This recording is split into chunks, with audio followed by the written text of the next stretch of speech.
Right, I think we are live. Good afternoon, everybody. Thank you very much for joining me, or good morning, wherever you are. The chat box is working. Excellent. Right, yes. So if you can hear me and see me, please let me know if everything is okay. I hope it is. The chat box that you're seeing on the screen now is from when I went live. So obviously there is the YouTube chat.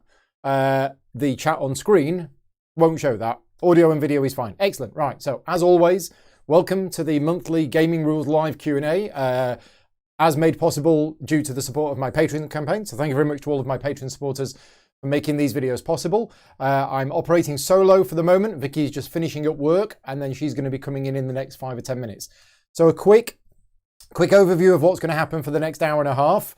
I'm going to be answering lots of questions, but if you have any questions for me, please hang fire, because the first thing that I do is I go through all of the questions that I've been asked in advance from my BGG guild, and then I'll get to the live questions. Okay, so what I have, for those who don't know, I have a guild on Board Game Geek. If you are not a member of the guild, please go to Board Game Geek, join the guild, and please make sure you subscribe to the guild, because otherwise you won't see any messages from it. So yeah, guild number 2258. I could put a link in the chat, but that's normally Vicky's job, but she's not here yet, so I'm going to do that myself. I need to switch to here. Here we go. There you go. There is the link to the guild. So yeah, it's guild number 2258. Go on there, join it, subscribe. And what I do is each month I post on there with a list of questions, announcing the next live Q&A and asking for questions in advance.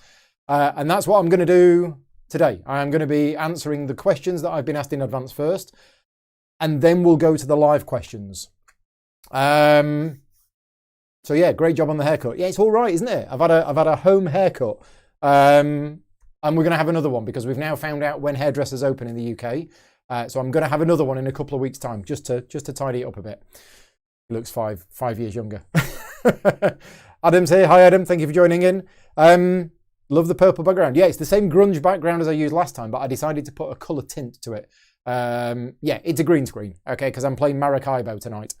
Anyway, let's head on over to the questions that I've been asked in advance. So the first one is from Adam. He wants to know how my working relationship with Queen Games is. It's good. My main contact is a guy in America called Travis, who's really, really cool. Do I have any gossip from the company? Because they are secretive and unresponsive on their Kickstarter projects. I'm not aware of that. I don't really get involved in that thing, but I do know all of the secret stuff that Queen Games have got planned for the rest of this year. So we've got the 2 Stefan Feld games that should be coming out, which are the part of the City collection, which is what? Amsterdam, Hamburg and Amsterdam. But then later on in the year,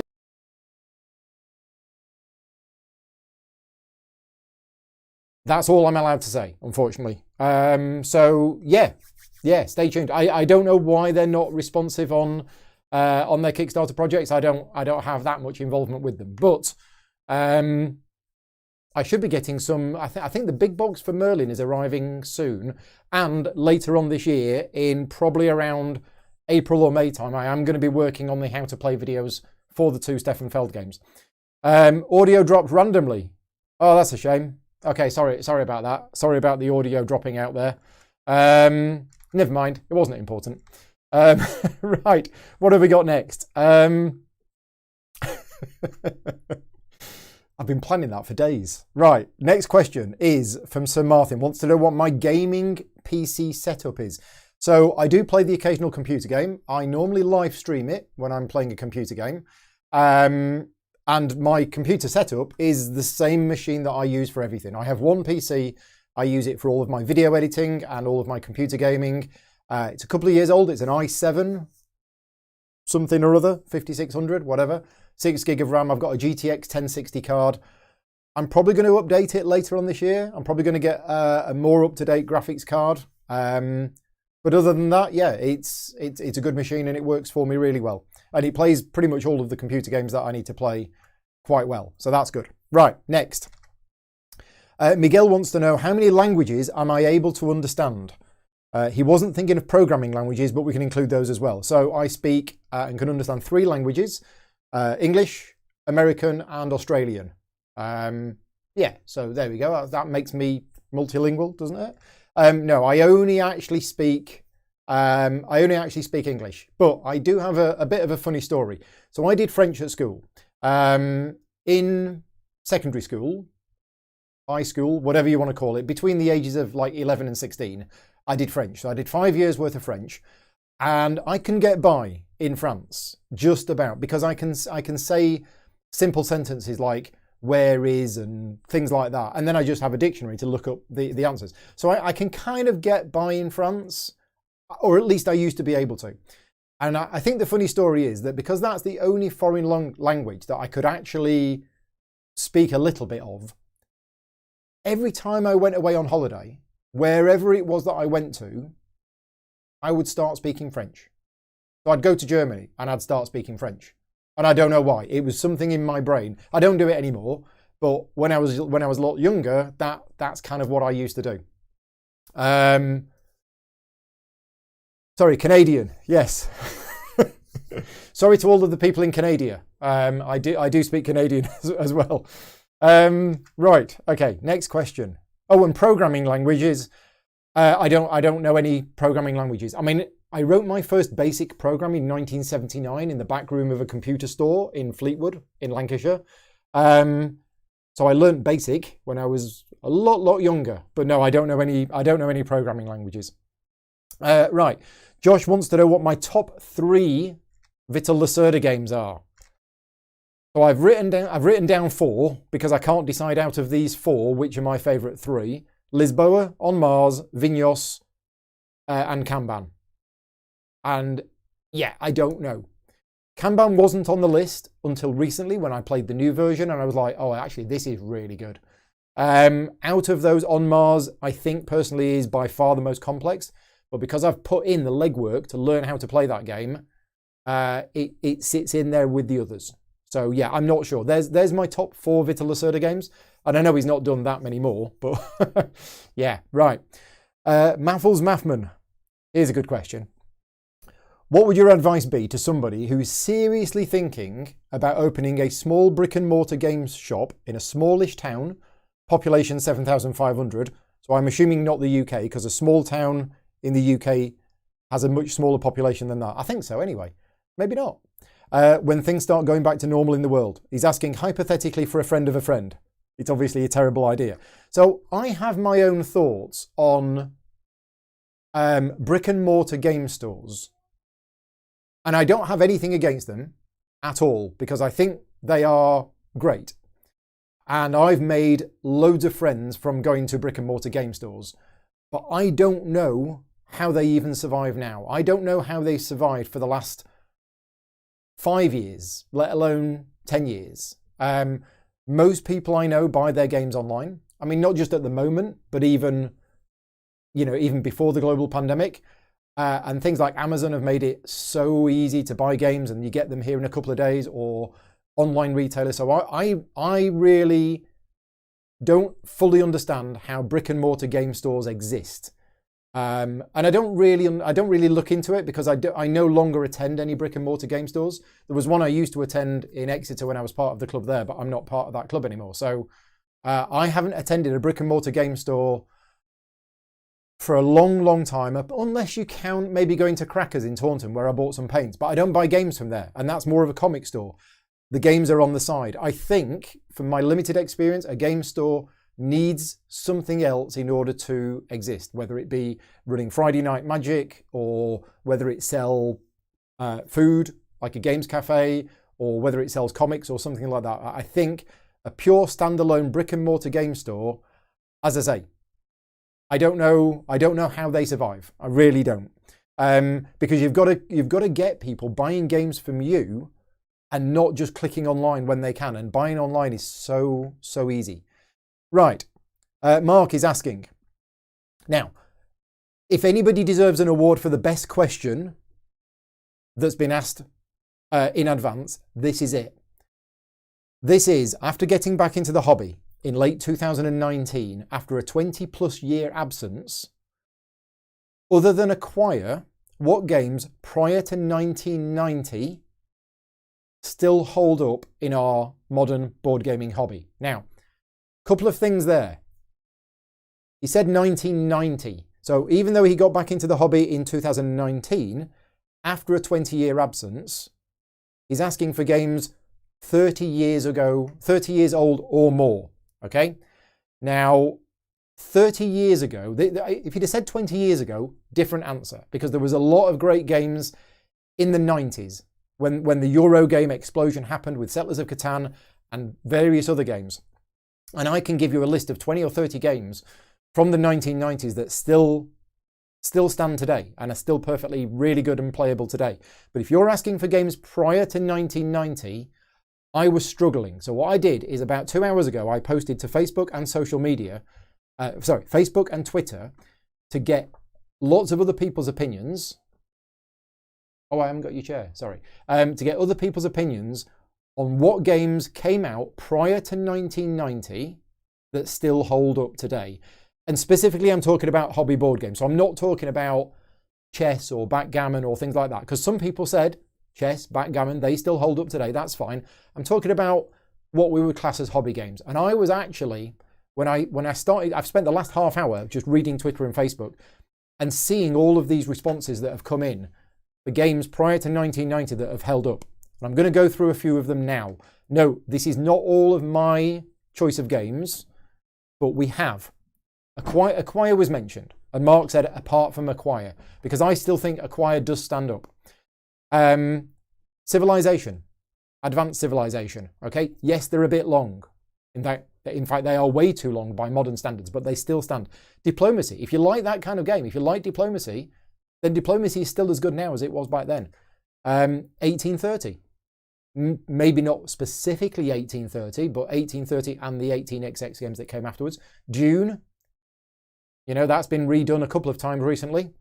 That still stands up. Cosmic Encounter, whilst not one of my favourite games at all, Cosmic Encounter is still out there and is still being played. So that does still stand up. Can't Stop, Sleuth, which I've not played, but I have looked it up on BGG this afternoon, and I'm very keen to try that. Dimaka has had a new version a couple of years ago. Some people say it doesn't stand up. I personally think Dimaka is a bit too long now. 25 years ago, it was okay because that was the length of games. But now, for me, Dimaka is twice as long as it should be. Merchants of Venus still stands up, possibly. Again, I think it's a bit long. Axis and Allies, I think, has dated. The original Axis and Allies, I don't think has stood up. But Axis and Allies has had a number of new versions. I think one thing going back... Hang on, Rick, I was going to get to that. One thing going back and looking at all of the games which I own from prior to 1990, a lot of them do not stand up, okay? The rules were very unclear. They were written very much, you know, a list of bullet points and things were very unclear. Obviously, production quality wasn't good. Graphic design wasn't good. And you didn't get help for games that you used to. If you bought a game back in, you know, 1987 or whatever, and you couldn't work out how to play or the rules were unclear, that was it. You know, you didn't have anywhere to go to for help. So I think a lot of games which I loved as a kid, Talisman, Battle Cars, all stuff like that, even Hero Quest. Personally, I don't think Hero Quest stands up now. I think it's awful as a modern game. But one thing that definitely stood out to me was Sherlock Holmes Consulting Detective. Now, I bought Sherlock Holmes Consulting Detective in 1983 whilst on holiday with my parents in a caravan somewhere in England. I don't remember where we were, but I have a memory of being in a game store in 1983, and I was always a Sherlock Holmes fan, and finding Sherlock Holmes Consulting Detective. And I'm still playing it now. Not the same cases, obviously, but if you watch my last monthly video log, I talked about how we've just finished Sherlock Holmes Consulting Detective Box 4. So that absolutely stands the test of time. Yes, the original one was 1982, but I bought it in 1983. The original one was actually in a binder. I bought the one that was in a blue box. So yeah, there are still quite a few games. And if you go and follow me on Twitter, right now you will see lots of replies from lots of people giving games from more than 30 years ago, which they feel still stand up. I personally feel some of them don't, but a lot of them still do. So yeah, really good question, Mark. Thank you. Right, Luke Hector is asking, do I ever bling up my games? If so, do I only upgrade specific parts, coins, inserts, etc., or do I have a golden rule for my decision? So in general, years ago I used to. Years ago I would get a game and then I would think, oh, I really like this game, I'm going to bling it up. And I would spend weeks and weeks and weeks making lots of fancy stuff for it or doing something, because that's what I did. And now I don't. And the reason why I don't now is that it basically wasn't worth it. Now, I've seen people playing Terraforming Mars with all of these fancy 3D printed pieces, and it looks amazing, okay? And it does look amazing. And I would absolutely love to play with that. And I would enjoy the game a lot more if it had those pieces. Scythe, with the massive board, with all the painted miniatures and all of the, blinged up pieces, for me would be a more enjoyable gaming experience. But for me, I don't, apart from painting the miniatures, which I'm painting as a sort of side therapy thing anyway, I don't tend to bling up my games, even ones like Maracaibo that I'm playing at the moment. I'm not going out of my way to bling the game up because I know once I do it, I won't play the game as much. It's not that I won't play the game after I've blinged it up. It's just I don't play a game 20, 30, 40, 50 times. Now, saying that, I've painted the spires from Cloudspire, but again, that's a painting thing. So yeah, in general, I don't tend to bling up my games that much. Brian is asking, have I considered doing a top 10 biscuits video? If the nominees were announced in advance, viewers could obtain their own supply and they could give feedback in the chat. Of course, Jaffa Cakes, being officially classed as cakes, would be disqualified, but could participate in the follow-up top 10 cakes video. Yes, it's a good idea, Brian. Maybe we should do a top 10 biscuits idea in future. What I'll do is I will maybe get my Patreon supporters, to vote on top 10 biscuits, and then I'll go to the shops, buy them, and then I'll sit here and eat them. I don't know. Speaking of Jaffa Cakes, I have to say, oh, and yes to metal coins, definitely metal coins. I have to say a thank you to whichever of my Patreon supporters sent me a gift, which arrived last week, and this was Jaffa Cakes, which you can't see because of the green screen, but these these are Jaffa Cakes pineapple. So this is actually a yellow box, but the green screen has picked it up, even though it's yellow. And Jaffa Cakes passion fruit. So thank you very much to whoever sent these. I think I know who it was, because I haven't tried these yet. The Jaffa Cakes passion fruit. So yeah. Also, speaking of Patreon supporters sending me gifts, this arrived. One of my Patreon supporters contacted McVitie's and said, Paul Grogan is a big fan of Jaffa Cakes. Do you have any Jaffa Cake related products that you can give him? The only thing they have is a ruler, but I now have a 15 centimetre Jaffa Cake ruler. So thank you very much. Much appreciated. Right, okay. Moving on. Shall we talk about the contest? No, let's do a couple more questions first. Right, next question. This is from Pete. Pete is asking me, how do I learn a game? Do I pre-read the rulebook, or do I read, set up and play like in my streams?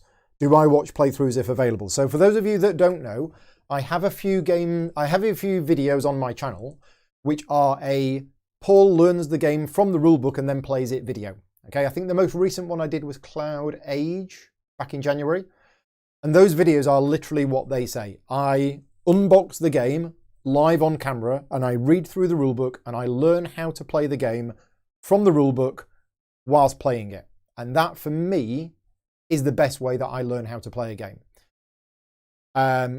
Reading a rulebook from start to finish without looking at the pieces for me is actually quite difficult now, depending on the rulebook. Some rulebooks are really good. If they contain lots of images, then that's usually a lot better. But for me, the best way of me learning a game is to get the game out, get the rulebook out, and actually start learning. And if I read action 1, I'll then do action 1. Okay? I don't care what the victory condition is in the game.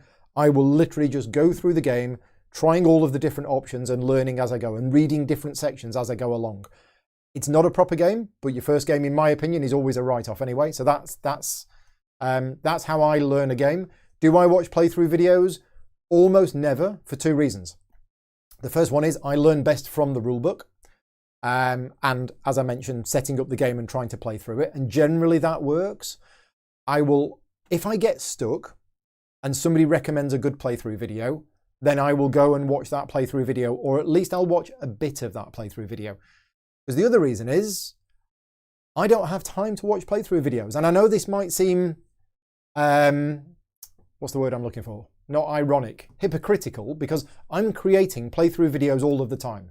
I'm not expecting everybody to go and watch all of those videos because I create the videos and I know a lot of people do. And thank you very much for watching them. But I have so little free time myself, I don't have time to sit down and watch a 2.5 hour playthrough video. Sometimes I will have a playthrough video on in the background when I'm like tidying up or doing something like that. I'll watch something like a Rado playthrough, as long as I can see the subtitles, or Slicker Drips, or Before You Play, or people like that. I will have them on in the background if I'm stuck on something. Right. Okay. Next. What are the key criteria? I can't remember who this question is from because I've removed the name. What are the key criteria that I look for when considering playing or buying a game? Is it core mechanisms, play time, player count, the weight rating on BGG, the rulebook if available online, the theme, and do I already have something similar? Yes, all of those. Okay. The other thing, as a content creator, that I look for is whether everybody else is talking about it. Okay, now, it's Loki climbing all over Vicky and digging his claws in. I say that not because, oh, this game's popular, I'm going to get more views if I cover this game, okay? Because that doesn't happen to me. Even if I cover a popular game, it just doesn't happen. The reason why I want to cover some of the games that are being talked about by everybody else is to have my own opinion on that. And a classic example is The Crew. When The Crew came out, social media was all over it. Everybody was playing it, everybody was talking about it, and everybody was saying how fantastic it was. If it weren't for that, I may not have heard of that game, although it did then win Spiel des Jahres. So it's that as well. I needed to play The Crew to have my own opinion about it, to see whether what everybody else was saying about it, I needed my own opinion on it. And I'm glad I did, because sometimes I play it and I go, oh, okay, everybody else likes it, but I don't. But in the case of The Crew, I was like, wow, this is fantastic. So yeah, it's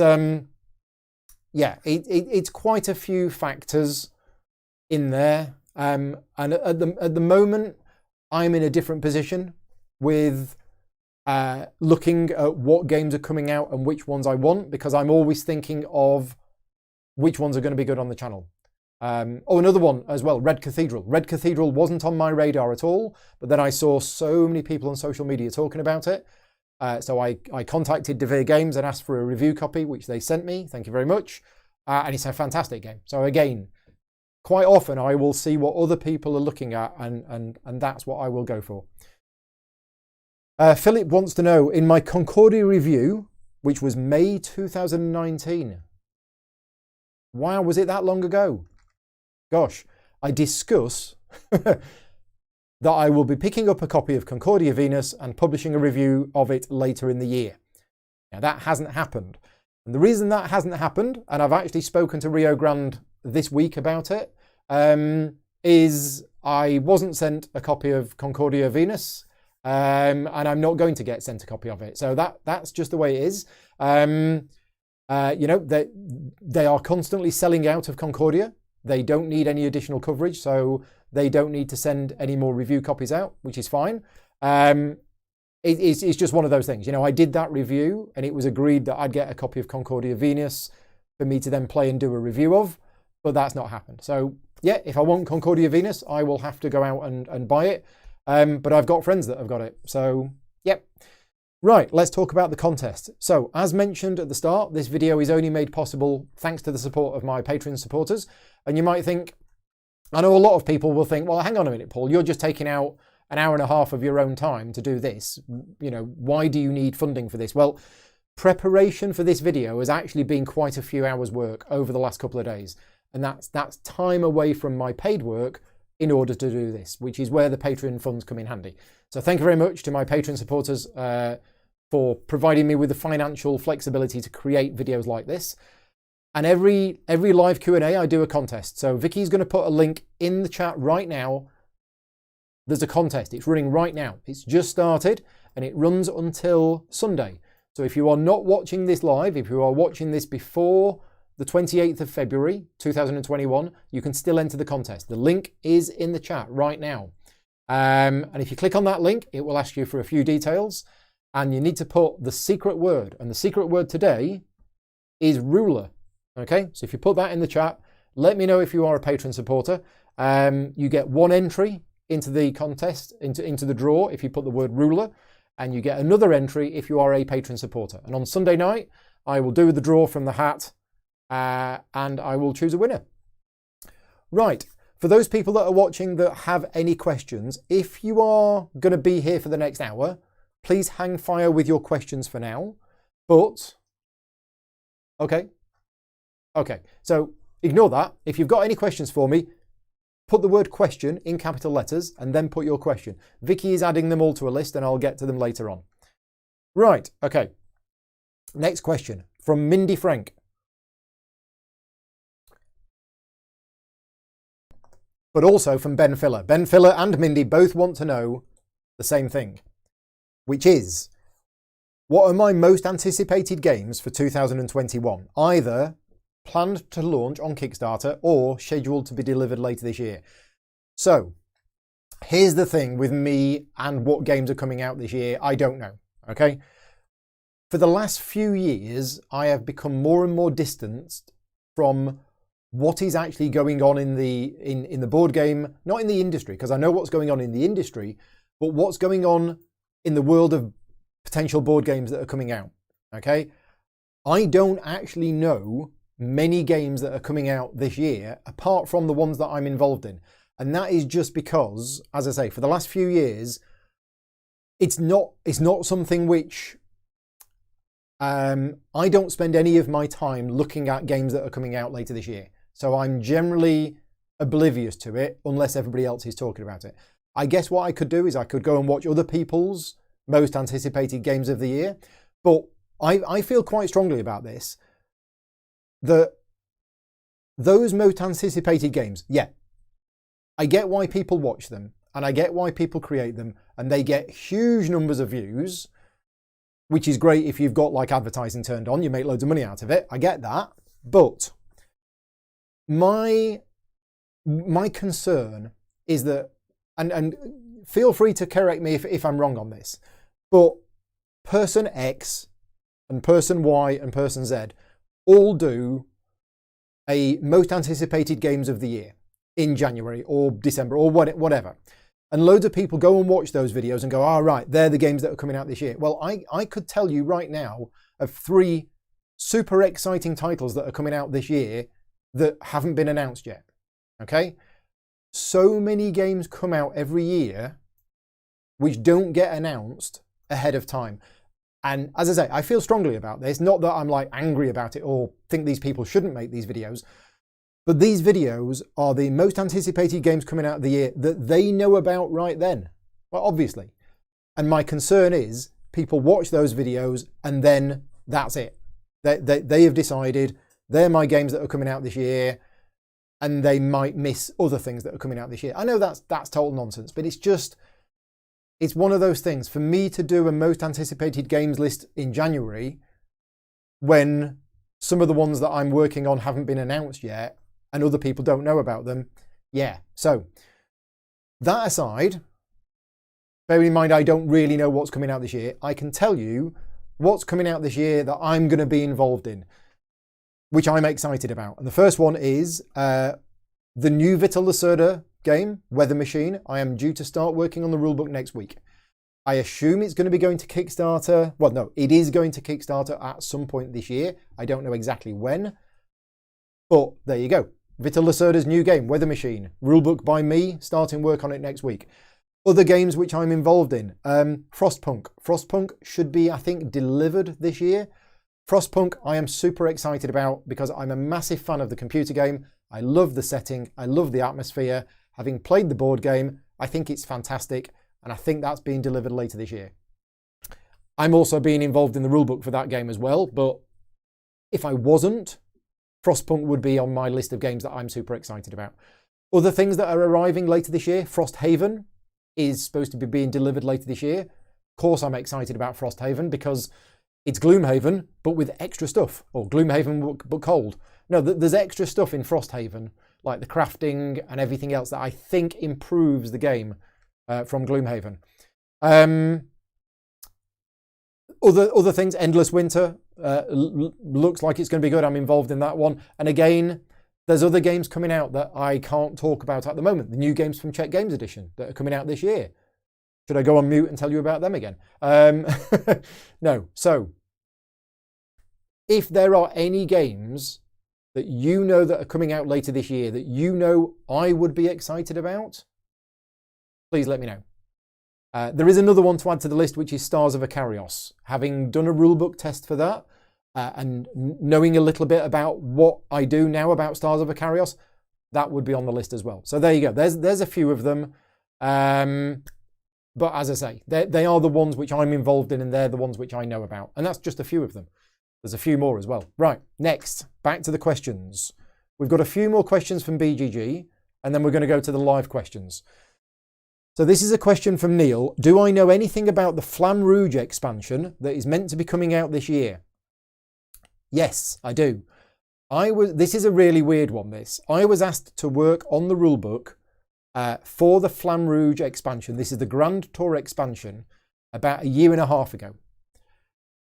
So I did. I started work on it.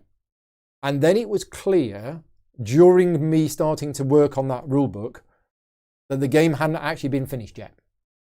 So they said, I'll tell you what, Paul, we're not ready for you yet, because I'm trying to, write the final rulebook, and they're still changing all of the rules. And I'm like, yeah, it's not ready for me yet. So it went away. And then they came back to me about 6 months later and said, right, we've done all of the development work. We want you to start working on the rulebook now.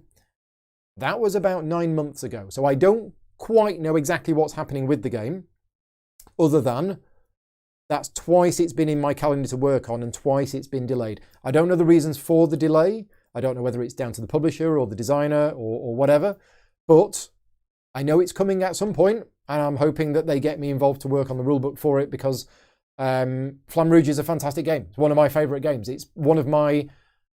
When everybody tells me to give me a Euro game that's thematic, Flamme Rouge is absolutely very, very high on that list. And I'm not into cycling at all, but Flamme Rouge is a fantastic game. So yeah, I'm hoping that they'll get me involved in the rulebook for that. Right. Leo wants to know, how did I get to work with WizKids on the Mage Knight expansions? He's designed more content for the game, and if his goal is getting it published, would I suggest releasing parts of it on Tabletop Simulator? So, first of all, let me tell you the story about how I got involved in the Mage Knight expansions, because a lot of people probably won't know this story. I'll try not to waffle on for too much, because this is quite a long story. But going back to 2007, 2008, 2009-ish, 2009 is when I started working with Czech Games Edition.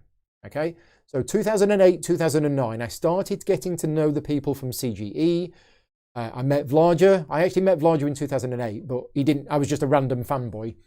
So around 2008, 2009, 2010, I started getting involved with CGE and started doing little bits of stuff for them. Now, I still had a full-time job at the time, my IT career, my previous career to this one. But I was just helping them out because I was a massive fan of their games. They knew I was a massive fan of their games. And I would do demos, and I'd run some playtests for them, and I'd help them a little bit with rulebooks. And it was all done on a voluntary basis, because I was like, for me, I was like, whoa, this is cool. I'm helping out a company which I think makes really good games. And Vlager, he's made Through the Ages, and he's done Dungeon Lords, and this is fantastic. So I kind of got to know them a bit, and I got to know Vlager a bit.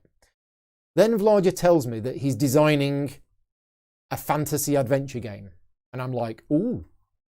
Now, Mage Knight is not Czech Games Edition, it's WizKids. A lot of people think it's CGE because it's Vlager, and it's not. It was Vlager, but it's not a CGE game. WizKids asked him to create this game, so he did. He designed Mage Knight. So I had a working relationship with Vlager. I had no working relationship with WizKids whatsoever. I didn't know any of them. I didn't have any of their games. It was through Vlager. So Vlager basically sent me all of the stuff for Mage Knight. This is going back the year before Mage Knight came out. And I printed it all off. It was he sent me all of the files to make my own version of the game, and I was printing it out and I was playing it and I was loving it. And it became my number one favorite game.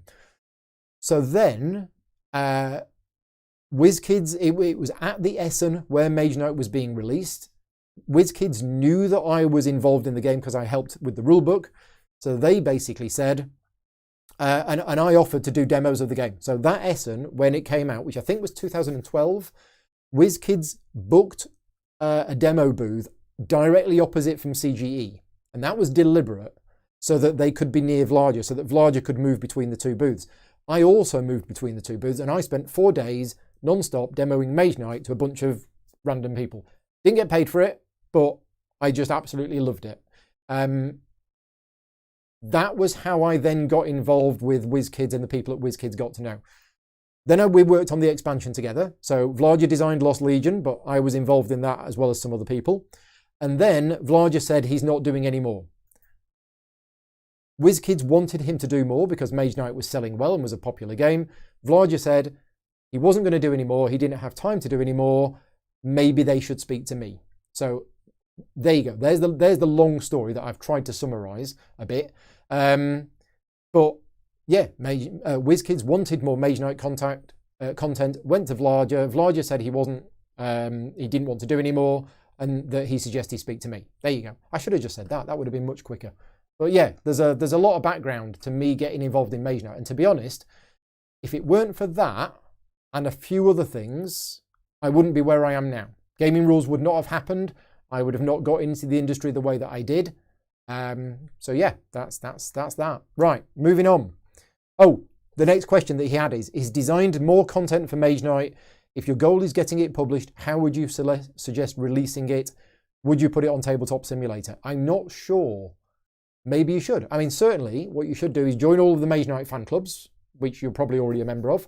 And yeah, you might want to speak to the person who did the official mod, not the official mod, but the one which is used a lot on Tabletop Simulator, and get them to add the new character in there. And then people can play it, because then you get people playing it and people playtesting it. And then you would want to then try and approach WizKids, which is not easy to do. They're quite hard to get hold of. Right, Harold wants to know, with all of my writing, editing and producing rulebooks and videos, I assume you receive lots of prototypes and review copies from publishers. Do I still find myself buying games? And if yes, can I give 2 to 3 examples of games that I bought recently? Okay, so I'm glad you've worded it like that, because you're absolutely right. I don't buy games anymore. I'm in the lucky position that because I have turned my hobby into a career, and I am a content creator or influencer or whatever you want to call me, I am in the position where I, generally speaking, I contact publishers to ask for review copies. They don't all say yes. Some of them actually say no. Some of them turn around, because that's another story. But generally speaking, most publishers are happy to give me review copies of games, because then I cover them on the channel, and it's marketing. It's marketing, it's advertising. And as I say, I am known as an influencer. So I'm lucky in the fact that I'm in the position where I don't have to buy games. But before anybody gets jealous, because 10 years ago, if I'd have watched this video, me on camera saying I don't have to buy games, I'd have gone, oh, it's all right for some. You don't have to buy games. I have to buy all my own games. That's good. It's a good side of it. But please bear in mind, I get sent a copy of a game which I would have bought for maybe 40 quid, 50 quid. I then spend a few hours of my time covering that game, videos, talking about it, etc., etc. If you equate the amount of time that I spend on doing a video, and I'm not talking about the sponsored videos here, I'm talking about videos where I cover the game because they sent me a review copy of. In a number of cases, it would have been cheaper for me to just buy the game myself, okay? So when you get a copy of a game for review, I think you're kind of obliged to give it some coverage in some way. And that all takes time. And that's time that I now take off my paid work in order to produce that content. So yeah, there you go. It's not all it's cracked up to be, getting free games, trust me. Right, next question. This is also from Harold. He bought the physical game of Through the Ages just before the first lockdown in March. And then his board game guild decided that they just wanted to play the app version via Zoom instead. I can't see myself playing the physical board game in future because with all of the fiddling of the blue and yellow cubes, the app handles this perfectly, and I would assume the physical board game takes 3 times longer to play. What is my opinion? Because I said I've played Through the Ages more than 400 times. Yeah, I probably have played Through the Ages 300, 400 times, something like that. And I have to agree. Now, playing the physical board game is awesome, right? Playing Through the Ages in physical form with friends round a table is awesome, right? And I've done it loads, not 300 or 400.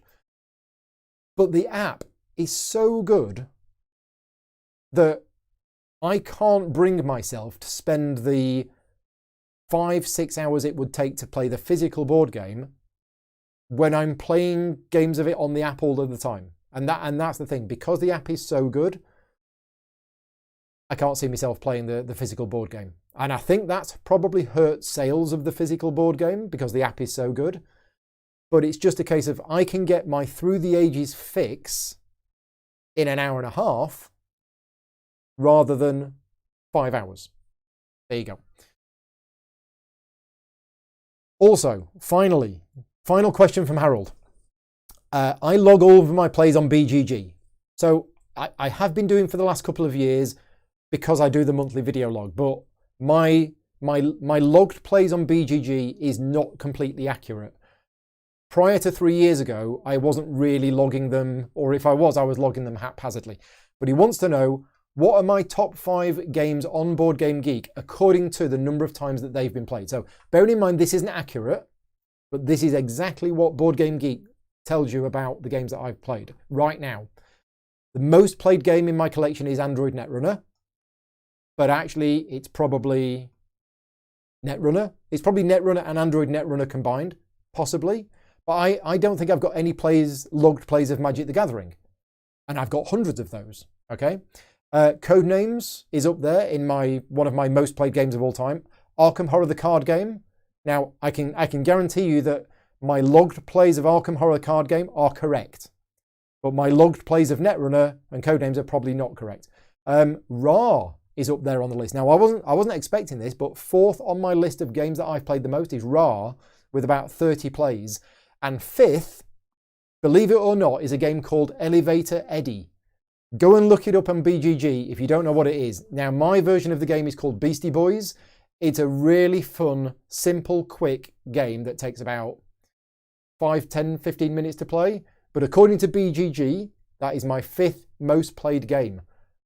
One underneath that was Mage Knight, okay? So I've played Beastie Boys more than I've played Mage Knight. But again, my list isn't accurate, but that's what it is at the moment. So, HKB Schifflers says, what is my favourite online gaming platform for board games?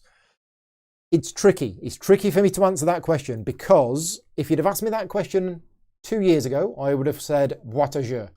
It's a French website. I've recently done a live stream of me playing Trajan, and we used that website. I find the interface the best. But since then, I've been using Board Game Arena more, and Board Game Arena has been doing a lot more. It's been improving the interface a lot more. So Board Game Arena is also very good. Boîte à Jeux is very good. Yucata is good, and there are certain games on Yucata that are really good to play. So Yucata is also good. But you also look at things like Tabletop Simulator. It's an online gaming platform, and Tabletop Simulator for me allows me to play anything I want and prototypes and everything else. So yeah, I don't have one particular favourite. It's whichever one I need to use. Patrick is asking that he's been playing games over video conferencing with friends who are relatively new to board games. So Patrick plays with his copy of the game. Presumably he's Skyping or zooming out a camera showing the board.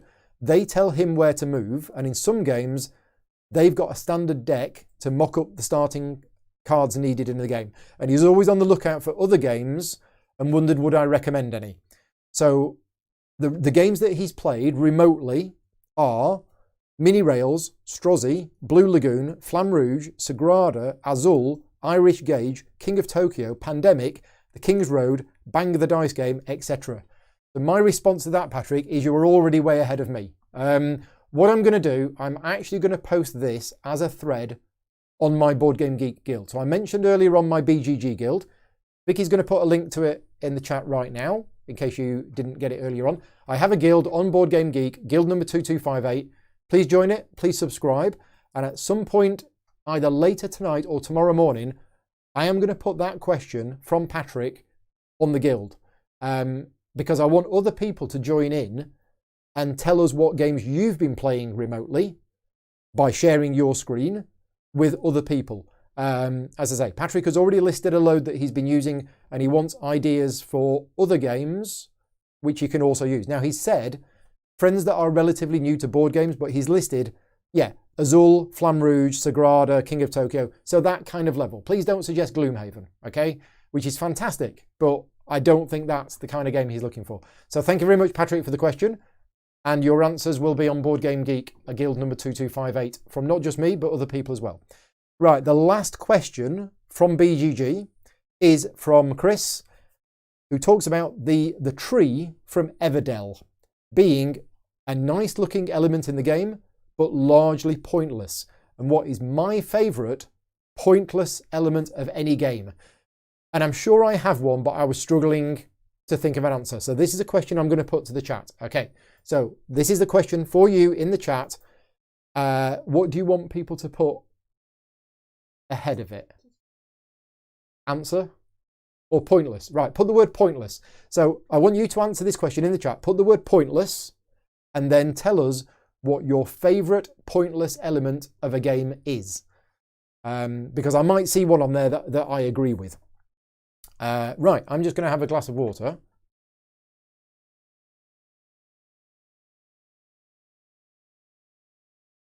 There we go. Right, let's move on to the live questions. So thank you very much to everybody who's asked the live questions so far. We have about a dozen. The first one in is, oh, this is a good one. Oh, I like this one. Thank you very much for this question. This is from, is it Herjuno? Do I have any plans to cover war games? So it depends on your definition of a war game. It really does. Now, I grew up playing the games that I was playing when I was growing up. We're talking about in the 80s now. I was playing the early Games Workshop games. So I was playing Talisman, I was playing Battle Cards, I was playing Hero Quest, I was playing all of them. But I've always had a thing for hex and counter war games.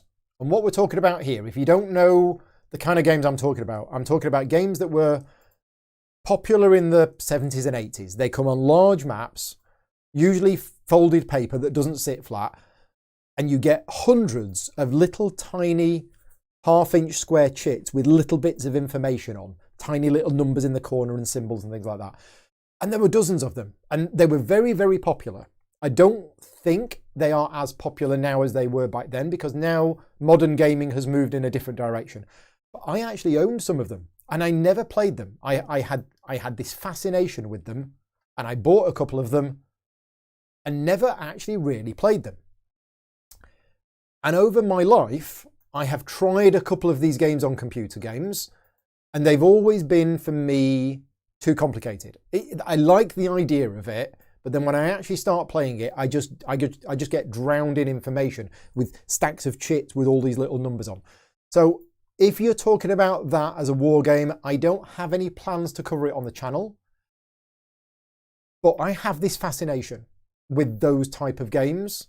And at some point, if anybody who knows me knows of a good game that I can play, which isn't going to take like, a week to play, and is a small cut down hex and counter war game, please let me know.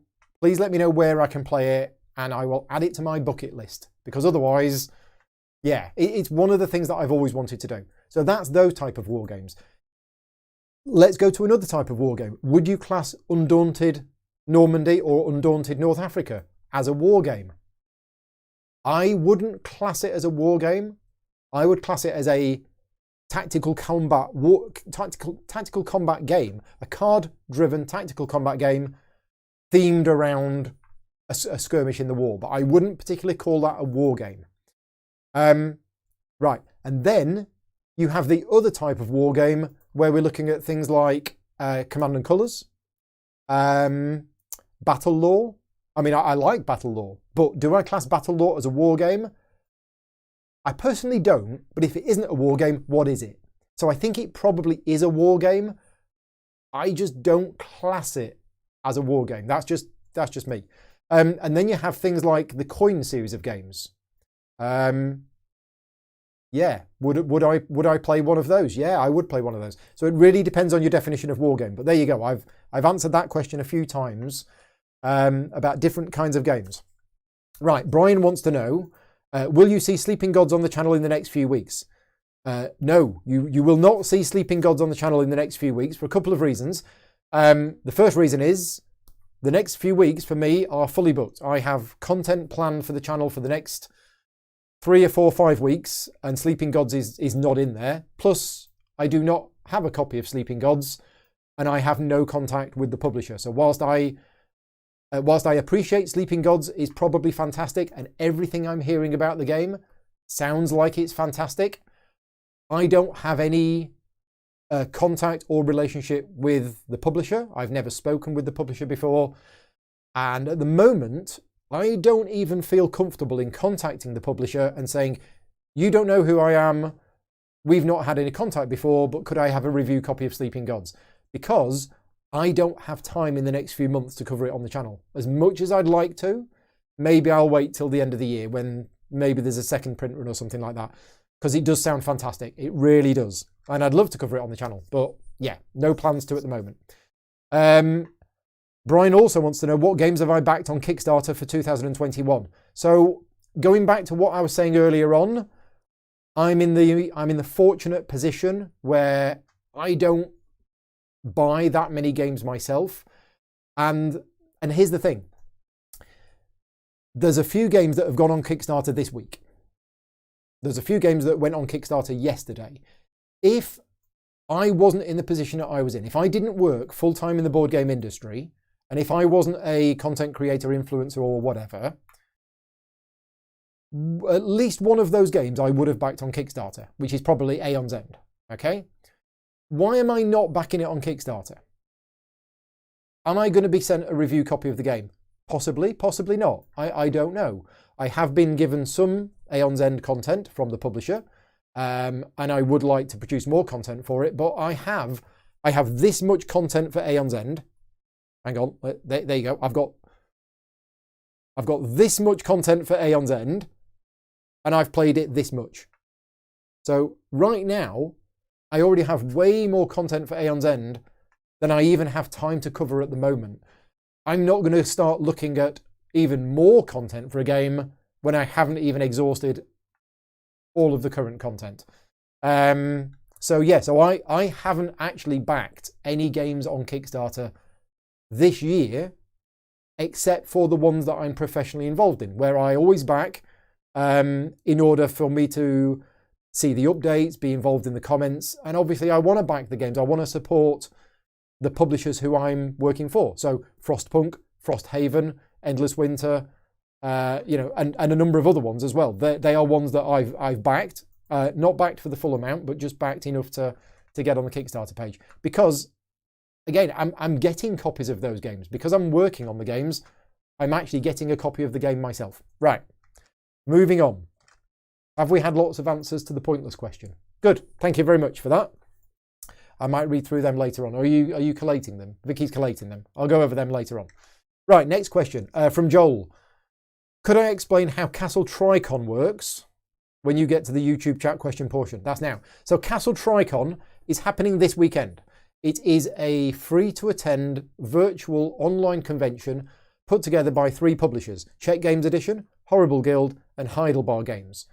How does it work? Well, it's interesting. It's different from your other online virtual conventions in that there is a piece of software, there's a client that you download onto your machine. Okay. You then you have to register. It's free, but you have to register. You go to castletricon.com. You register. You will be given a code. Then, when you launch the application on your computer, you enter that code, and you are in a virtual world. It's very much like Second Life. You are given this avatar, and you're in this virtual world, and you can walk around, you can fly around, and everybody else who is there has a name above their head, and you can walk around, and you can see other people. And then, when you see other people, you can say, oh, do you want to have a chat? And then you actually share your screens. You like do a webcam conversation. You will see me playing games on the main stage. So if you go to the CGE island or world, if you wander around in the virtual world, you will see that there is a Czech Games Edition area. And in that CGE area, there'll be a load of seats lined up in a theatre in front of a big screen. And on that screen will be me playing Under Falling Skies on Friday night.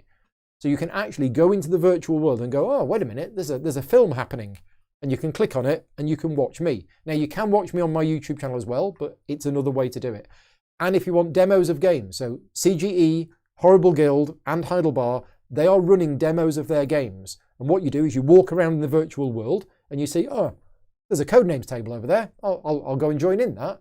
And somebody will be there and somebody will teach you how to play and somebody will play the game with you. So they're kind of trying to make it as much like a real convention as possible, but in a virtual world.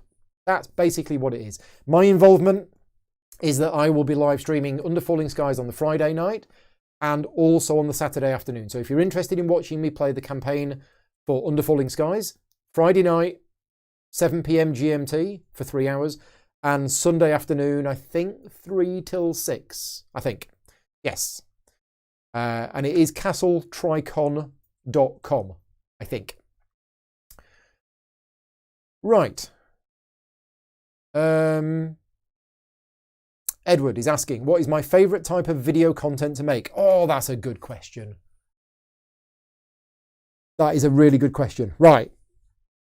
Favourite type of content to make? I'll tell you what, I think I would put most of the live streams above the other stuff now. Okay? Live streaming for me, which I've only been doing 2 years.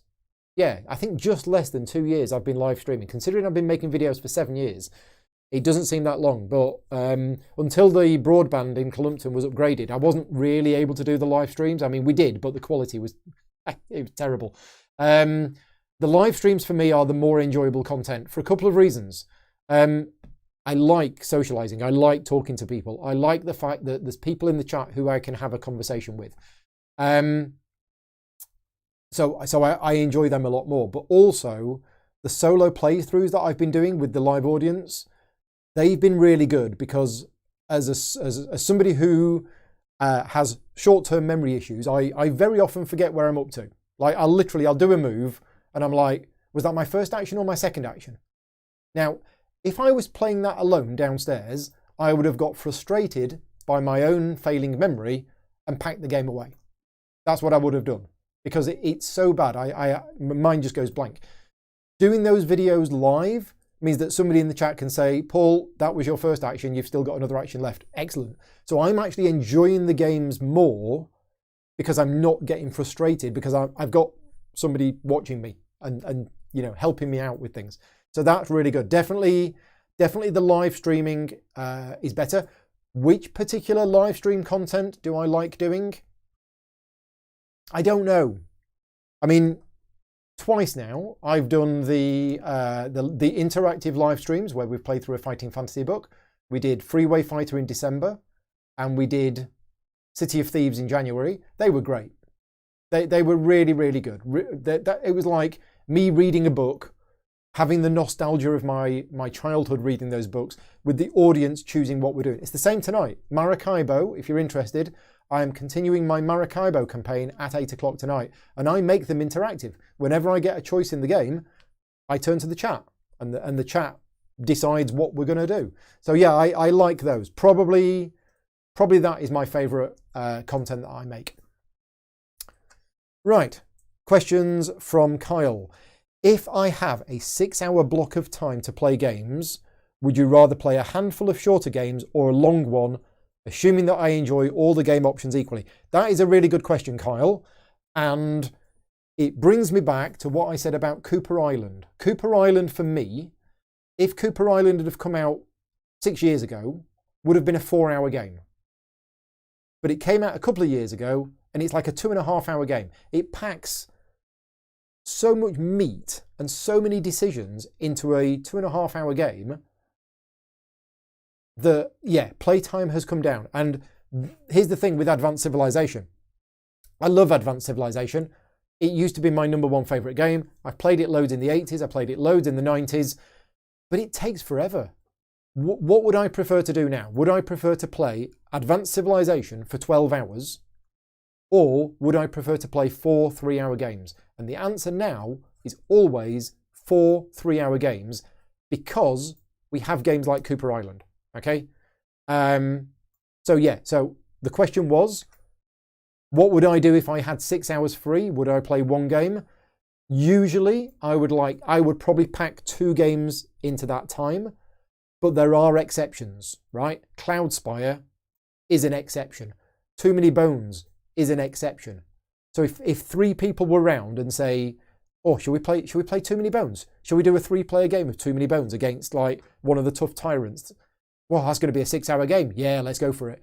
Sometimes playing one big epic game is good. Mage Knight, Too Many Bones, 2 versus 2 Cloudspire would take all day, but would be fantastic. But usually I would split it into smaller games. Right. Adam is asking, what are my thoughts on Perseverance, the new game from Mindclash? He's backed it and he's really looking forward to it. So if we're talking, let's just go back a bit. Games that I would have backed if I wasn't already professionally involved in the project, Perseverance. Perseverance looks fantastic. It's Mindclash, so the production quality is going to be great. The graphic design is going to be great. The artwork is going to be great. The rulebook hopefully should be good. Perseverance is going to be another top quality game from Mindclash. I have played Perseverance chapters 1 and 2, both multiplayer and both solo, and I can confirm, in my personal opinion, take the word hat off for a minute, brilliant. Really, really good. Perseverance has the possibility for me to become the best game from Mindclash Games. Now, they've not done that many. They've done Trickerion, Cerebria, and Acrony. What else have they done? So they've only done a few games, but the theme of Perseverance, the core mechanisms of Perseverance, and I've only played it a couple of times. Yeah, so Perseverance, very, very much looking forward to it.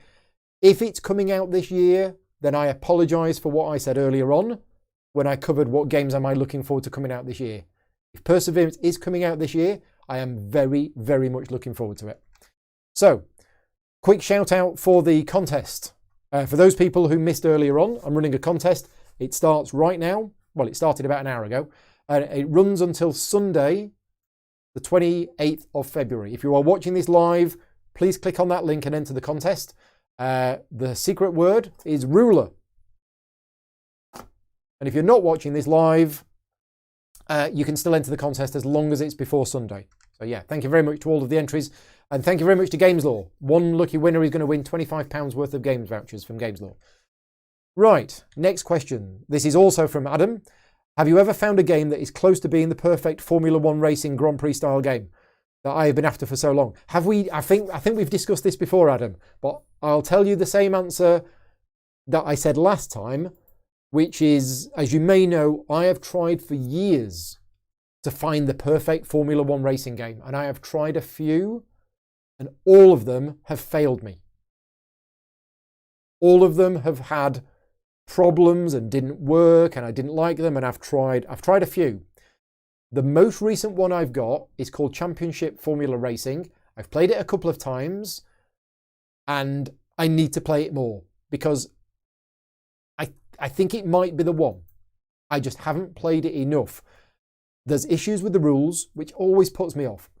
and this is one reason I haven't played it much since, is that the rules aren't very good, and there were definitely some parts of the rules that I was confused about, and I ended up having to ask on forums, and the forums were telling me one thing, and I said, well, that's not what the rules say to me, and they say, well, I'm the designer of the game, and I'm like, oh, okay. And the fact that it really needs 4, 5, 6 people to play, and right now we can't play that, okay? But it's called Championship Formula Racing. It's from Ultra Pro, of all people, the people who make the sleeves, and I've played it a couple of times, and I really enjoyed it, and I want to play it more. So that might be the one. Definitely not Formula D. Adam also wants to know contrast paints. Yes, so I've recently started painting. I've recently bought some contrast paints. What benefits do these paints give you? So there's an interesting discussion about contrast paints on my Gaming Rules Slack channel.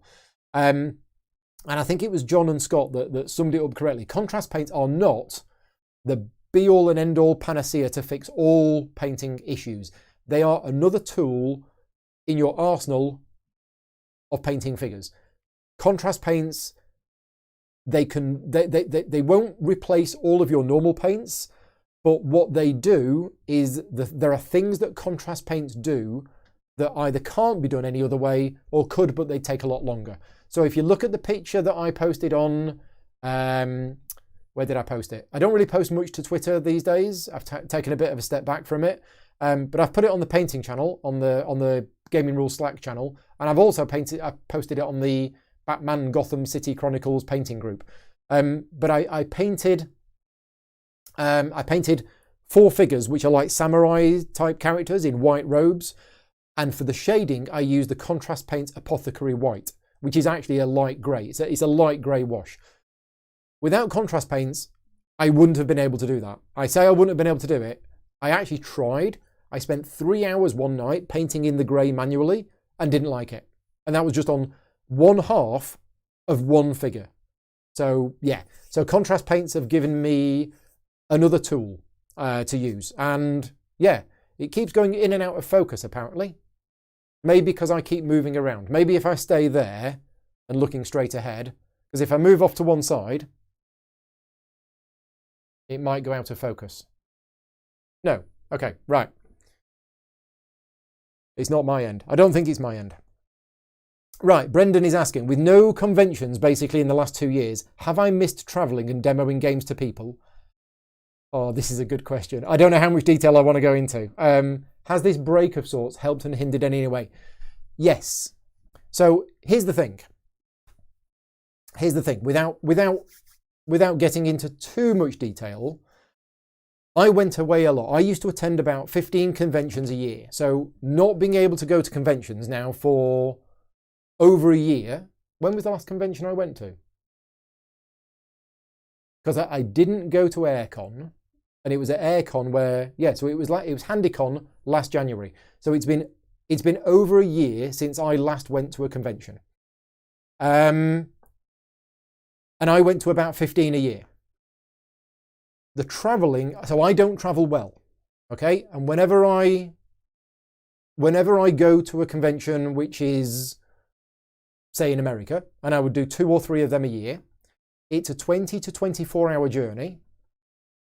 I have to get up at crazy o'clock in the morning in order to get the plane and everything else. And as many of you know, I suffer from various anxiety-related issues and sleep-related issues. And basically, for an 8-day period, I'm a complete mess, right?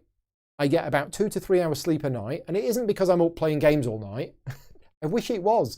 Even when I'm sensible and I go back to the hotel room at 9 o'clock at night, I can't sleep, right? I just have so many issues with jet lag, anxiety and everything else that I end up for about an 8-day period being like a walking zombie and still having to demo at my best 8 hours a day or 9 hours a day. And then I have a 20 to 24 hour journey home.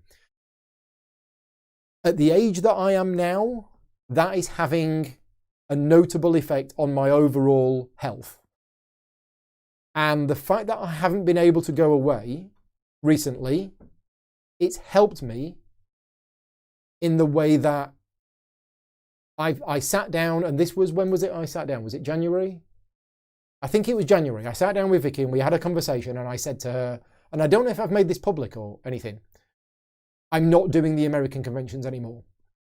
And I'm sad about that because Gen Con is fantastic, right? And if I was 20 years younger, I would be going to Gen Con every month if I could. I know it's only once a year, but I just love going to Gen Con. It's just fantastic. The buzz, the atmosphere.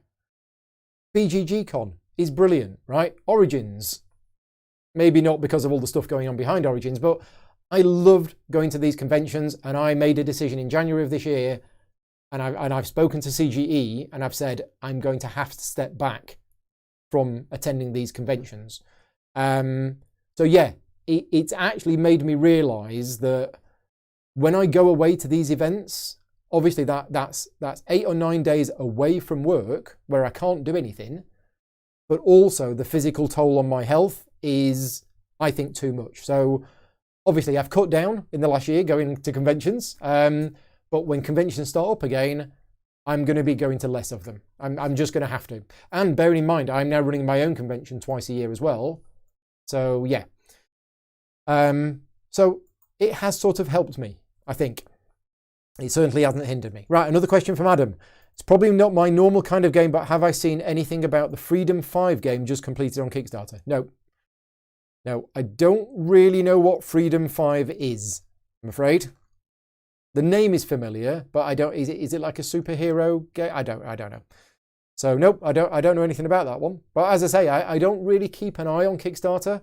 The only reason I know that there's a load of Kickstarters that have gone live this week is because people on my Slack channel are talking about them. Aeon's End, Root, something else, but I wouldn't know that myself because I'm too busy doing other stuff.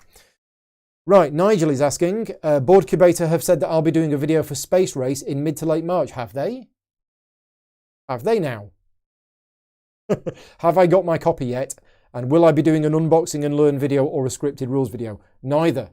Neither of those. So yes, it is true, and I can tell you the exact date. Bear with us a minute. Let me just open up my work calendar. Where's my work calendar? Here it is. So the reason I'm not going to be doing a learn how to play the game from the rulebook video is that I wrote the rulebook for the game. Okay, so that would be embarrassing if I do one of those videos and I go, well, this is rubbish. So I won't be doing that. Why is it not letting me in? Here we go. Right, work calendar. It is in the calendar. Set your diaries for Friday, the 19th of March. So Friday evening, the 19th of March, I am doing a playthrough video. So it's not going to be one of my tutorial videos, which takes me like a week to make. It's going to be a live playthrough video on the 19th of March. Now, lockdown will still be in effect on that day, so it's going to be a solo playthrough because there's rules in the game for AIs. You could actually play a solo game with 4 other AIs if you wanted to. But no, I'm going to be doing a solo playthrough on Friday, the 19th of March for Space Race. It is on its way. I don't think they've sent it just yet, but I know they're going to send it in the next couple of weeks. I've seen the physical production quality of it, and it looks great. They said, do I want to do it over Tabletop Simulator? And I said, no. I don't want to do Space Race over Tabletop Simulator because of the physical presence of the game. It looks really good, and with all of the 3D rockets and everything. So I'm going to be doing it using real footage. Right, next question. How many Jaffa cakes to eat at once and how many is too many? Well, how many to eat at once? Literally put them in your mouth at the same time. That depends on the size of your mouth. And yeah, I don't think there is a limit on how many is too many. Right, Eric has said he gets a game, learns it, loves it, plays it a few times and moves on to other unplayed games. Months can go by. He comes back to that game and I'm demotivated to learn it again. Any tips? How about, Eric, if I told you that very often I'm in the same boat as you? So I don't know. Right, here's the thing. The gaming hobby is oversaturated with new games coming out all of the time. Right, so you've got a game. You've bought Game X. You've learnt it. You've been through the effort of learning it. You love it. You play it a few times and then you think, right, I've played it a few times. Let's put it to one side to move on to other unplayed games, okay? Months later, you go back to the game, you've got to make a decision because you've now got all these new games calling at you, and you need to make a decision first about whether you actually want to play the game again because you loved it and you played it a few times, but do you want to play it again? Now, assuming you do want to play it again, because if you don't, then move it on. But if you do want to play it again, any tips to relearning it? I don't have any tips, but I'm in the same boat. Now, thankfully, I retain rules, generally speaking, quite well. Not saying I would be able to go back to the game and relearn it, but a quick flip through the rule book would probably refresh most of my memory on it. But yeah, I don't have any tips on how to easily do that because it is a challenge, and I'm in the same boat. Jimmy's asking, have I created my own board game? So technically yes, but sort of no. So if you look on Board Game Geek at my profile, I am officially a games designer. And that is because the latter two Mage Knight expansions, so Shades of Tesla and Krang, were co-designed by myself and a friend of mine, Phil. So therefore, technically speaking, I'm a games designer. However, I personally feel that designing an expansion or designing additional content for an already existing game doesn't qualify me as a games designer. Because all I'm doing is just building on what's already there. I think to be classed as a games designer, personally, you have to have designed the game, the actual game itself, not just add-on content for it. I don't care whether that game's been published or not. If you've designed a game and you've played it with your friends, you're a games designer. It doesn't matter whether you're published or not. So that's the first one. Mage Knight, the last two expansions. The second one is I have actually designed a game which got finished, got printed, and has been played about half a dozen times. It's had various names over the years. It was called Earth 2070, then it was called Earth 2, then it was called Brave New World. I think Brave New World is the last name for it. It's playable, okay? It's not very good, and I will admit that, but I've had a monkey on my back for 35 years that I want to design a game, okay? The monkey on the back nibbling at my neck all the time. It's really been bugging me. Well, it has been bugging me until about 5 years ago, which is about the time that I finished Brave New World, and I had it, and it's upstairs in the attic in a box, and it's a perfectly playable game. It works. As I say, it's not very good. It's probably a 6 out of 10 game, but it works. It is playable. You can actually play the game from start to finish, because I've had 50 to 100 ideas for games in my head. Some of them I've scribbled down on paper. That's the only one that I've actually finished. I'm not going to get it published because I know it's not very good, but the monkey is now off my back. And the reason that the monkey's off the back is that after designing that game to completion, I realized I don't want to really be a games designer because I don't have what it takes, right? I think I'm a good games developer, and I would like to think that I'm a good game developer, but I don't think I'm a good game designer, okay? And they are different skill sets, and I think, patting myself on the back, I'm a good game developer, but as for being an actual games designer, I don't think I've got what it takes. And I've tried, and I've tried, and I've tried, and it just hasn't worked for me, and I'm now happy with that because I've accepted it. Anyway, was that the question? Have I created my own board game? So yes, sort of. There's some other really good ideas in my head that I need time to put down on paper. Brian is asking, do I go back and read the comments to my old videos? So I have a thing that I look at the comments left on my videos either as soon as they come in, because I get email notification, or once a week. So because YouTube, as a creator, I don't have to go back to the videos to look at the comments. I have a view within my user profile in YouTube that it tells me the most recent comment. So if you go and make a comment on my video from 5 years ago, I don't have to go back to that video to look at it. It will show up in this list. And I try to look at every comment, and I reply to as many of them as I can. So yes, it's really weird sometimes when you get, you know, I got a comment the other day, I think it was on my Panamax video from like 7 years ago. And he went, oh, great video. This has just helped me learn the game. And I'm like, wow, okay, cool. Thank you very much. You know, so yeah, it is nice to get them. Ian is asking me, what is my opinion of competitive board gaming run in a truly competitive nature akin to a Magic the Gathering tournament with tournament organisers and judges? And it's such a good question. He's asked it twice. It's fine. It's fine. So yeah, I do have opinions about that. But so I have been a competitive Magic the Gathering player. I played at the UK Nationals. I've played at some, you know, top level events. I'm not the best player in the world, and I've not played in 21 years. But I have played at that level. I'm also an ex-Magic the Gathering tournament organiser. I ran a pre-release for like 128 people once. Or was it more? Loki's trying to get in the wardrobe. You're right. I think he wants some attention on camera. Come here, Loki. So I have taken part in tournaments as a player. I've also run tournaments, and I've judged in tournaments. What's my opinion of it now? Of a competitive board game in a truly competitive nature? I don't actually like it. It makes me feel, I think it causes me too much stress. I mean, I like takesies, backsies. I like undos, right? I'll make a move in a game, and then I'll say, you'll go. And that person will start taking a turn, and I go, no. I'll tell you what, instead of taking wood, can I take metal instead?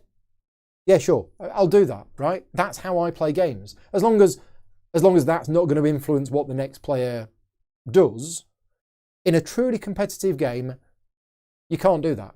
So whilst I appreciate, and I've taken part in the Euromasters at Essen, and it was a great experience, but you couldn't do moves like that. You have to be absolutely playing right, playing well, and there is a certain level of enjoyment to be had if you're into that kind of thing at playing at a competitive level.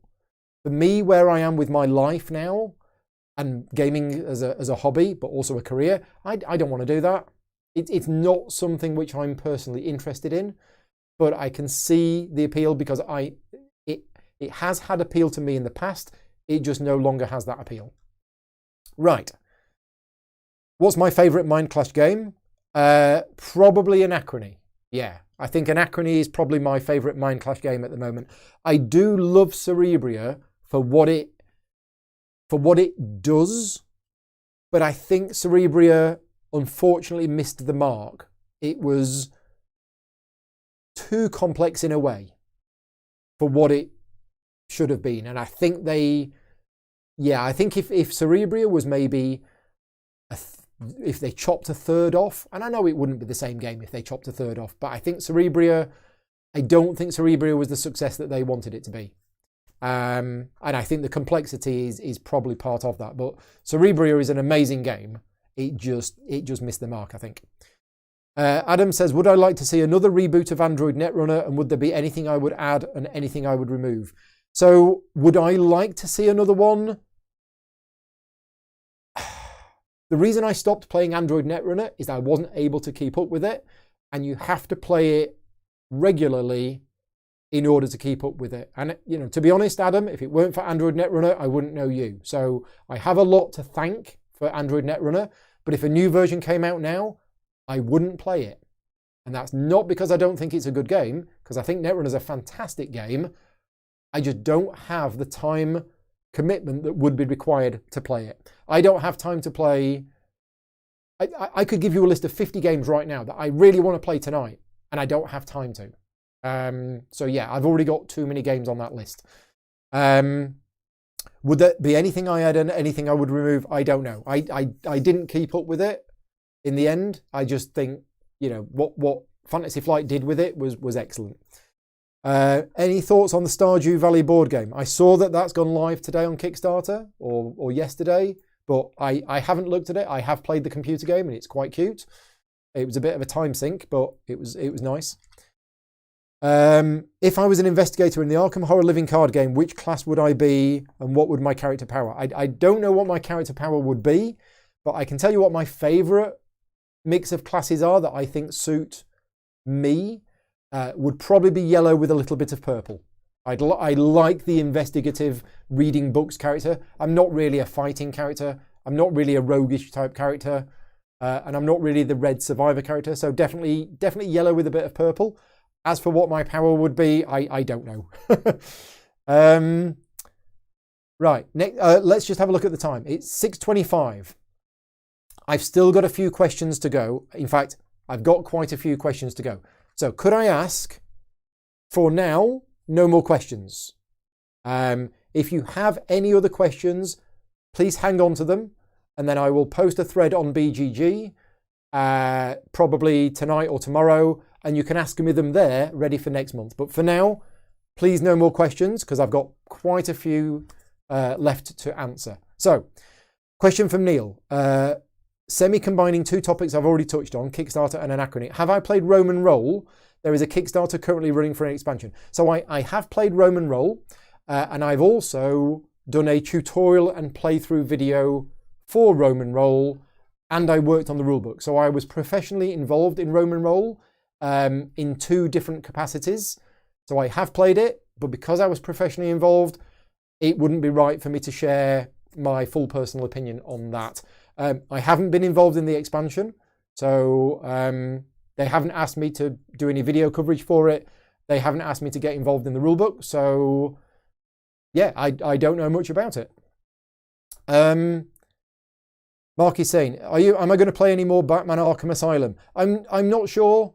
I did enjoy it that one night where I played Batman Arkham Asylum, just going around and punching things.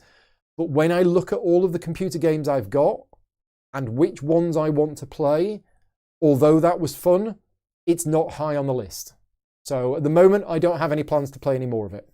I missed a question from Kenneth. Kenneth is asking me, what is my favourite video game? And are what you like in your favourite board games similar for video games? No, I don't think they are. It depends. I mean, some of my favourite video games, this is just some of them. So in terms of first-person shooter games, computer games I've ever played, Metro 2033, and I've got 2033 Redux, and I've not played it yet. What other computer games have I got? I mean, there's the Myst series of computer games, which I will always have a liking for. There's other ones as well. I'm sure I've answered this question recently, and I've listed a few of my favourite video games, and I can't think of any others offhand, but there's definitely some. Dead Space. Dead Space 1 and Dead Space 2 were amazing. I think I've played Dead Space 3, but Dead Space 2 was fantastic. And System Shock 2, if we go way back. So yeah, there's been some very, very good computer games. As for games where the computer game has mechanisms in it that match what I like in board games, computer games that have crafting involved, I like them.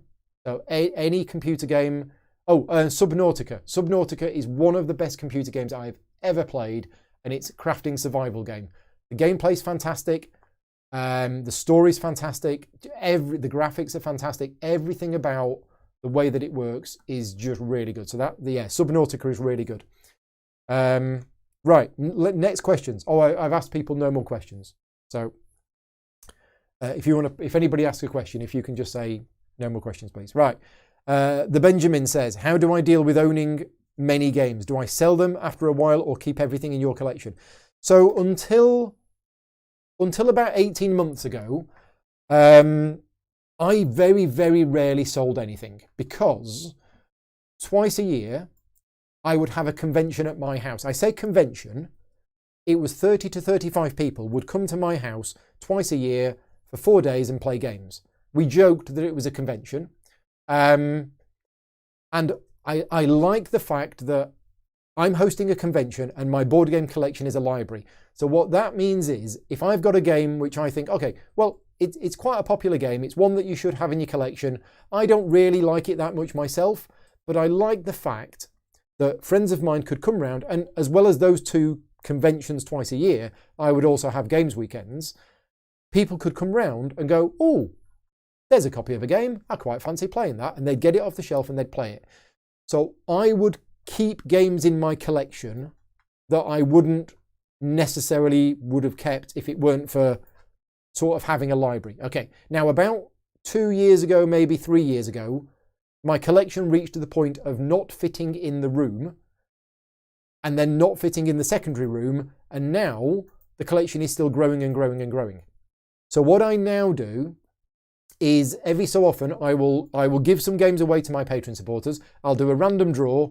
So in December I gave away 4 games. So it was games that I decided that I no longer wanted in my collection, and I had to just get rid of some, or spare copies of games that I found in the attic. So I did a giveaway in December where I picked 4 winners, and those winners got to choose a game off a list. Okay. Also, I don't sell my games, but what I do is I put them into charity raffles. They raise money for charity, and then and then the money goes to charity. So yeah, I mean, certainly if it was a review copy, I could not sell a review copy of a game. I think that's morally wrong. I know some people do, but I think that's wrong. So yeah, I basically sell the games into a charity raffle where it raises money. So that's what I do with my games. And at the next GridCon, whenever it will happen, I will be putting about 20 to 25 of my games into the charity raffle. Right. Jill is asking, why is May the 4th cancelled? Okay, so me and Rick had a plan that May the 4th was going to be Star Wars Day. Me and Rick have been planning to play Imperial Assault for over a year. And if Jerome is watching this, you'll be very happy to know that I'm going to finally sit down and play Imperial Assault.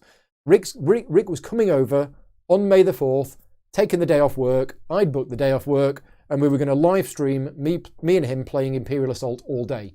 However, we can't do that now because lockdown is not going to ease by May the 4th. So that's why we've cancelled it. We've still got plans to do something. We just don't know exactly what yet. Ian is asking, being that Jaffa cakes are clearly your favourite sweet item, what is my favourite savoury item? I have a lot of favourite savoury items. I mean, I love ham and cheese together. Ham and cheese in a crepe or a pancake. Ham and cheese pancakes, love that, with a bit of pepper and some pineapple. But ham and cheese together, love the taste of that. Anything Mexican, enchiladas or anything like that, or anything Italian generally. So yeah, Italian, Mexican, or what was the first thing I mentioned? Ham and cheese. Yeah. Andrew, do I think COVID has encouraged designers to look more at solo modes? Yes, I think it has. I mean, solo gaming was gaining popularity anyway. And it certainly has over the last 3 or 4 years, but I think it's got to have done. I mean, I haven't spoken to any particularly, specifically, and said, are you now doing solo modes because of COVID? Yeah, it'd be interesting to find out. But I think solo gaming was gathering momentum anyway prior to COVID. So just as a reminder, no more questions please today. If you have any more questions, please hang fire and put them on my BGG Guild in a new thread when I start it, which will be later tonight or tomorrow. Benjamin is asking, what is my opinion about the new Root expansion Kickstarter? I know it's happening and that's all. I haven't played Root. So I know very little about it. Yeah, there we go. I know it's popular, so I expect it will do very well. I see a lot of people talking about Root. I've not played it yet. Elle wants to know, what's a game you thought you'd like but actually hated, and vice versa? I think we had that question last month.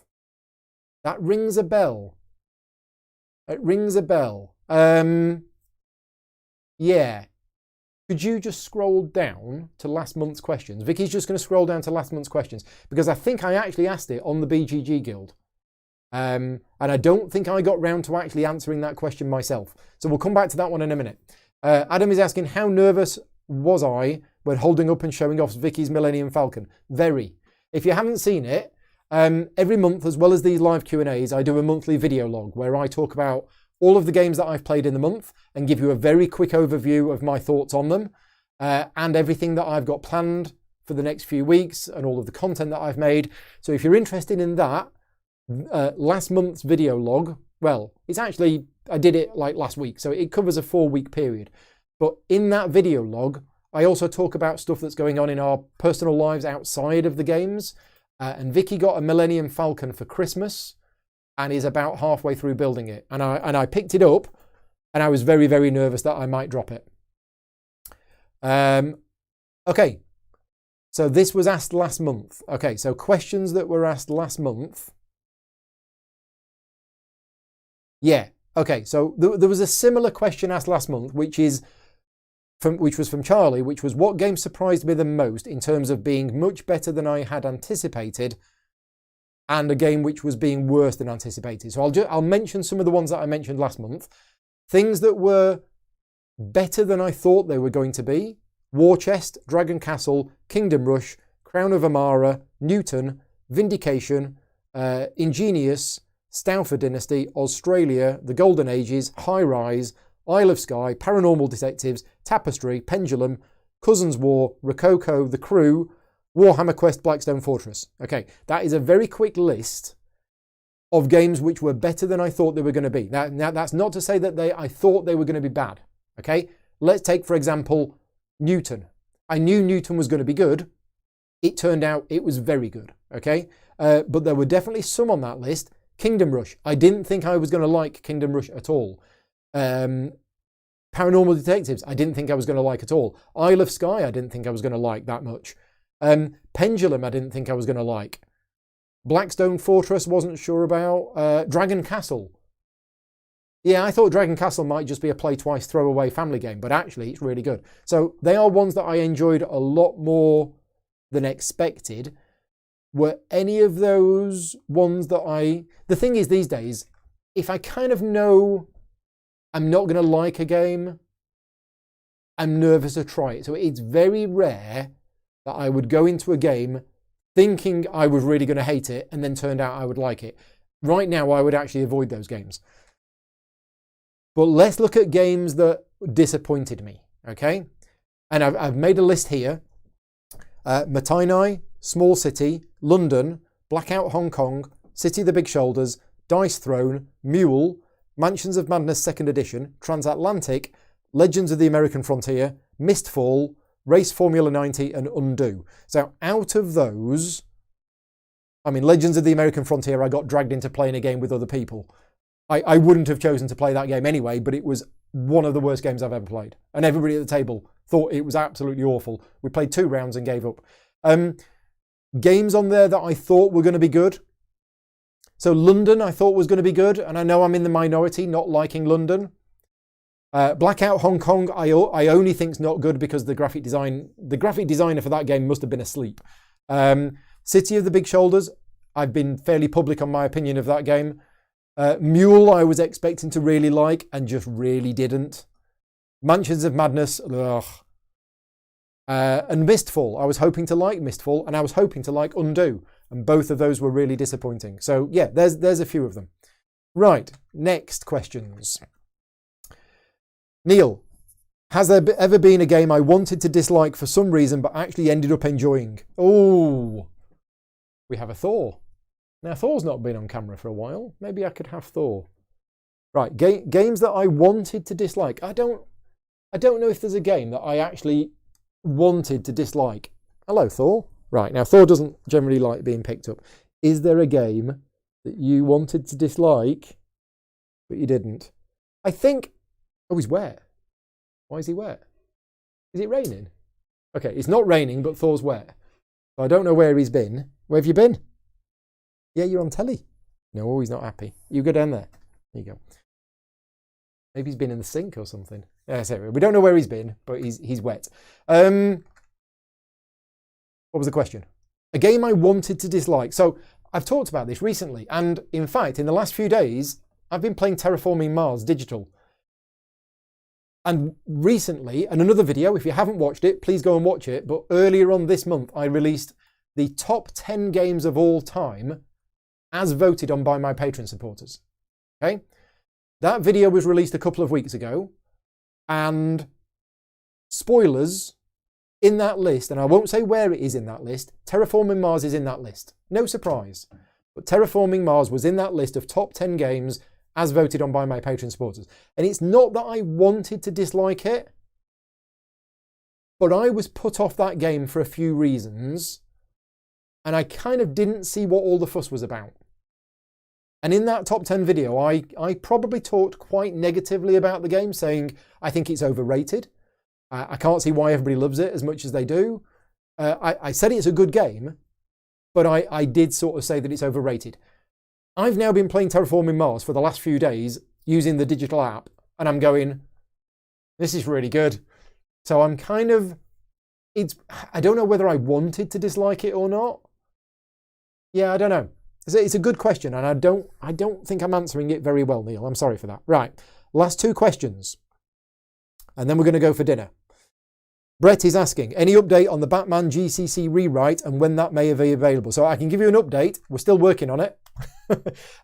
It's almost done, but every time it's almost done, we open it up to about another 15 people. So a whole load of people have offered to help out with it, and we opened it up to about 20 people, and they've started adding loads and loads of comments. We've finally been through most of those comments. We've got a bit left. We're going to be finishing up on this Friday, and then we need to decide what to do. If after this Friday we decide to open it up to another 20 people, we might then face a whole load more comments. It's looking really good. When will it be available? I can't answer that. That is down to Monolith. What I will say is they're not going to publish the Google Doc. Right now we're working on a Google Doc. They then need to take the Google Doc and they need to turn it into a layout, PDF. Once they've done that, we will do final proofreading. They might only make it available when they go live with their next Kickstarter, and I don't know when that's going to be. I do know when that's going to be. I'm not allowed to tell you when that's going to be. So it's wrong of me to say I don't know when it's going to be, when I do, but I'm not allowed to tell you. So yeah, I doubt that they would make the PDF available beforehand, but they might. I don't know. So yeah, we're working on it, and we should hopefully be getting the next phase of it done this Friday. Final question for today. This is from Don. Any plans on a playthrough of the Barrage expansions? No plans. I have the Barrage expansion, whatever it's called, Light Water something or other. But yeah, no plans to cover that at the moment. I do really like Barrage, and I want to play it again because I played it about 5 times and really liked it. But then our play group got into a bit of a meta game about the game, and we thought the game might be a little bit not broken, but a particular way of playing it. And if you didn't play it this way, you wouldn't win. But since then, I know a lot of people have said, no, that's not true. You just need to do this. So yeah, it's a game I really need to go back to. And the expansion did look interesting. I just haven't had the chance to try it yet. Right, that is it for all of the questions for today. Thank you very much for joining in. Thank you very much for all of your questions beforehand and live. As I say, if you have any other questions, keep an eye on the BGG Guild. Vicky's going to post a link for the final time to the BGG Guild. If you are not a member of the Guild, please join, please subscribe, have a look through. It's not very busy, so you're not going to get drowned by notifications. But if there's anything on the Guild that you want to reply to, feel free to join in the discussions there. Don't forget to like the video. Yes, please like the video. And one last shout out for the contest as well. The contest will run from now until the end of Sunday. Click on the link that Vicky's going to put in the chat, after you've joined the Guild, of course. The secret word is ruler, and you could win £25 worth of game vouchers from Games Law. Right. Before we finish, let's just go back to people's comments on the most pointless component in a game. We have the landmark buildings in Tapestry, but they're so nice. Rules to decide who is the starting player. Deluxe chips for too many bones, but they feel so good. The Everdell tree. Mark agrees. Chrissy also says the Everdell tree.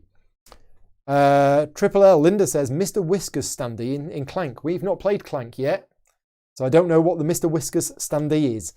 Josiah says the Tapestry buildings, they could just be tiles, but they look so pretty. Kenneth is also saying the landmark buildings in Tapestry. Andrew is saying pointless minis. Too Many Bones Adventure Map 2, says Brian. Well, I don't have Adventure Map 1. The Pyramid in Camel Cup. It's fun but pointless. But is it pointless? Because it not only shuffles, but it drops one out at a time. I think that's functional. Pointless tiles for dungeon crawl games, says John. Dungeon crawl type games, because they could be printed on paper and save so much time on setup and permanent legacy elements. Brett is saying the endgame intrigue cards in Dune Imperium. I've not played that yet, so I don't know that. Peter is saying minis in board games. Oh, minis in board games can be nice. Lord of the Rings Journeys in Middle-earth. Think about what that would be without the minis. I wouldn't play it. Neil is saying, as a primarily solo player, most first-player markers fit into this category. Yes. The Anachrony exosuits. Oh, yeah, but they look so nice. The bridge, the castle, and the wall in Praga Kaput Regni. Yeah, I think I might agree with you on that.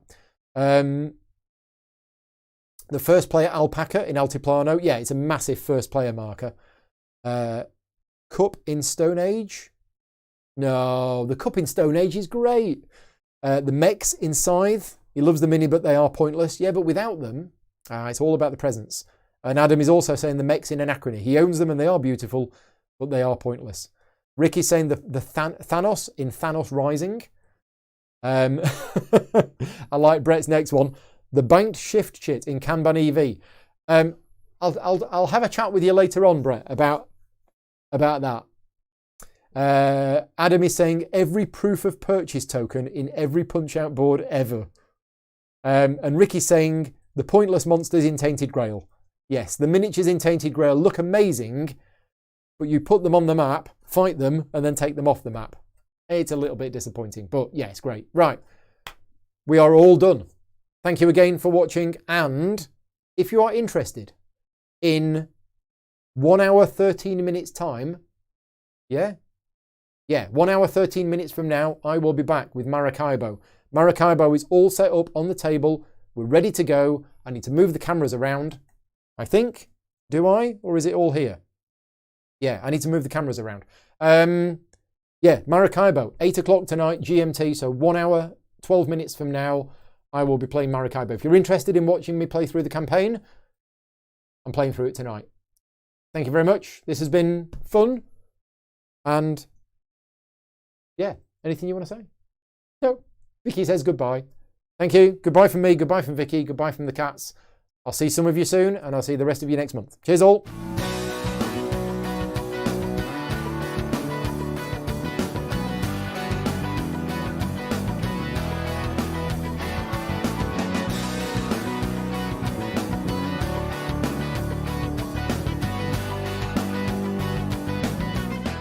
Gaming Rules is proudly sponsored by Game Toppers, upgrading your gaming experience. Visit GameToppersLLC.com.